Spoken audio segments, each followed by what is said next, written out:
قبل البداية ما تنساش الاعجاب بالفيديو والاشتراك بالقناة باش توصلك آخر الأخبار. إليكم مشاهدينا أهم عناوين أخبار اليوم. نابولي يحسم الجدل ويكشف حقيقة انتقال أوناحي إلى الدوري الإيطالي. بلاغ عاجل، تشيلسي يتخذ قراره النهائي والحاسم بشأن حكيم زياش. مدرب المنتخب المغربي وليد ركراكي يتجه لاستدعاء لاعبين جدد لأول مرة للمنتخب المغربي. والآن إلى التفاصيل، ولكن من قبل ما تنساش دير جيم الفيديو وتشترك في القناة وتفعل زر الجرس باش تكون أول واحد كتوصل بجديد الأخبار. نابولي يحسم الجدل ويكشف حقيقة انتقال أوناحي إلى الدوري الإيطالي. كشف المدير الرياضي لنادي نابولي الإيطالي كريستيانو جينلوتي عن حقيقة انتقال اللاعب المغربي الدولي عز الدين أوناحي إلى النادي الإيطالي. وقال جينلوتي في تصريحات نقلتها صحيفة لا غازيتا ديلو سبور الإيطالية: ليدز أيضا في الصراع للتعاقد مع أوناحي ونحن متفائلون. وتابع المدير الرياضي لنادي نابولي الإيطالي: اللاعب جيد جدا، ولكن في الوقت الحالي لا نفكر في سوق الانتقالات.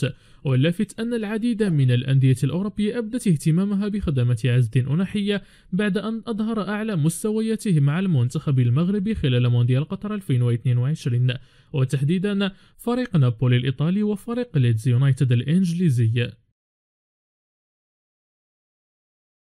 عاجل، تشيلسي يفاجئ الجميع بهذا القرار الحاسم والنهائي بشأن حكيم زياش. كشف الصحفي البريطاني الشهير ماسلو عن حسم مسؤولي تشيلسي بشكل رسمي في ملف الدولي المغربي حكيم زياش.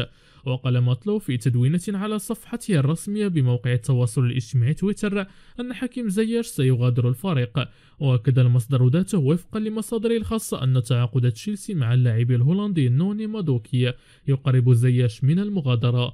وأشار المصدر ذاته أن زياش سيرحل في الميركاتو الشتوي، وأن فرقا عديدة ترغب في انتداب اللاعب المغربي. ومن بين الفرق التي بات زياش قريبا منها حسب ذات المصدر فريق توتنهام الإنجليزي.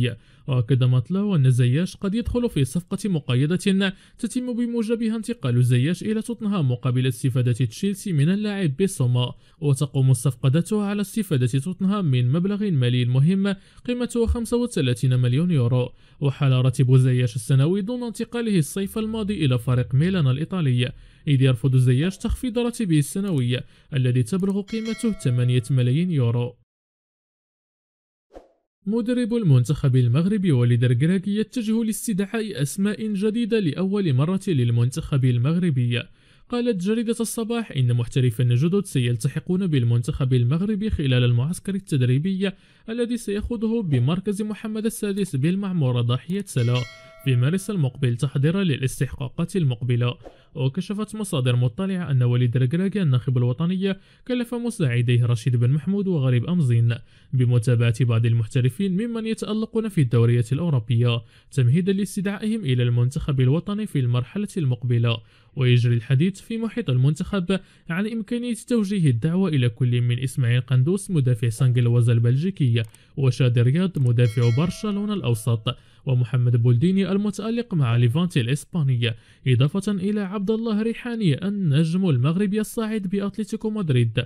وإذا كان انضمام قندوس ورياض إلى المنتخب الوطني يعد مسألة وقت فقط لتألقهما الملفت سواء مع سانجلواز أو برشلونة، فإن الركراكي يخطط لاستدعاء بعض المحترفين الشباب أقل من 19 سنة من أجل قطع الطريق على بعض المنتخبات الراغبة في الاستفادة من خدماتهم.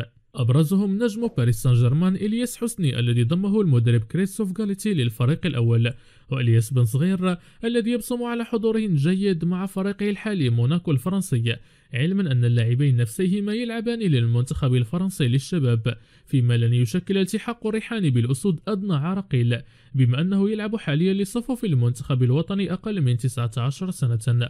وحسب مصدر مقرب فإن ركراكي لن يغلق الباب في وجه اللاعبين الذين ظلوا يترددون في حمل القميص الوطني، ضمنهم إبراهيم دياز الذي سبق أن عبر عن رغبته في اللعب للمنتخب الإسباني قبل مونديال قطر 2022.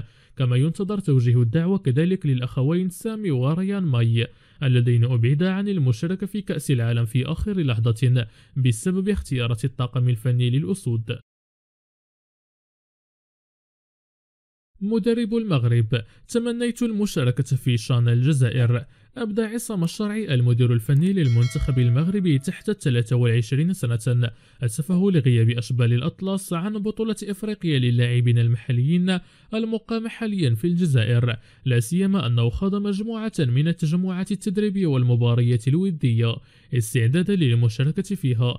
وقال الشرعي الذي عينه الاتحاد المغربي قبل أشهر قليلة على رأس المنتخب الأولمبي المغربي خلفا للحسين عموتة، قال في حديثه لموقع وين وين إنه كان يضع بطولة الشان ضمن برنامجه الإعدادي تأهبا لكأس إفريقيا للأمم تحت 23 سنة المقرر بالمغرب نهاية العام الجاري، وتعد هذه البطولة مؤهلة إلى أولمبياد باريس 2024.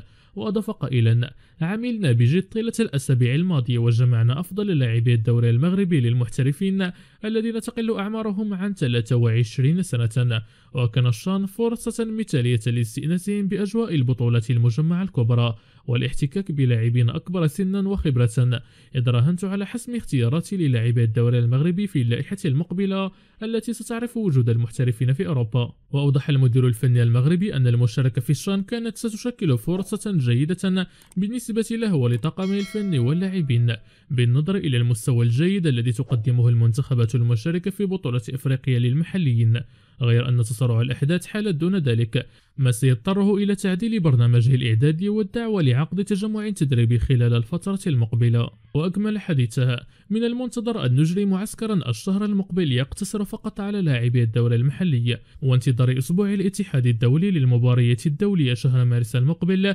لاستدعاء المحترفين في أوروبا في تجمع سنحاول خلاله تنظيم مباراتين وديتين هنا بالمغرب.